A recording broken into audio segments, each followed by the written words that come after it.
তো বন্ধুরা ফিরে এলাম একটা নতুন ব্লগ নিয়ে। চিমনি পরিষ্কার করতে হয় কি করে আমি সেটা একটু দেখাবো।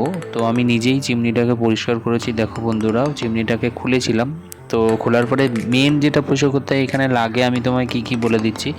কেরোসিন তেল লাগে, আর কিছু পেপারস লাগে, আর কাপড় লাগে।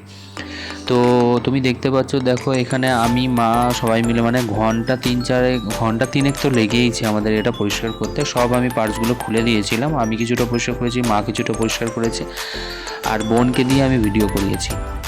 তো তোমরা দেখতে পাচ্ছ এই জালিটাকে না ওপেন করতে হয়। এই ওপেন করে এর ভেতরে তেল প্রচুর পরিমাণে থাকে। আর এটা হচ্ছে ফ্যান, এই যে ফ্যানটা জাস্ট মানে টানে আর কি তেলটা। এই ফ্যানের ব্লেডগুলো এমনভাবে করা, মানে তুমি এখান থেকে মানে পরিষ্কার করতে করতে আমার 2-3 জায়গায় হাত কেটেও গেছে।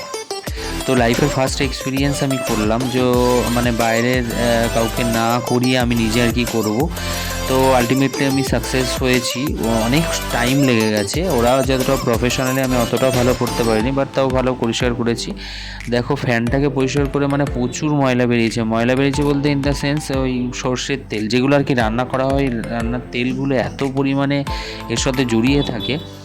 তো আমি সেটাকে পরিষ্কার করার জন্যই এই চিমনিটাকে খুলেছিলাম, এবং এখানে প্রচুর পরিমাণে কেরোসিন তেলে ভিজিয়ে এবং তার সাথে আমি একটা চাকুও নিয়েছিলাম, একটা স্ক্রুড্রাইভার নিয়েছিলাম। সেটা দিয়ে মানে তেল লাগলে আর কি ওই তেলটা ছাড়ে, কেরোসিন তেল দিলে আর ওই সর্ষের তেলগুলো ছেড়ে যায়।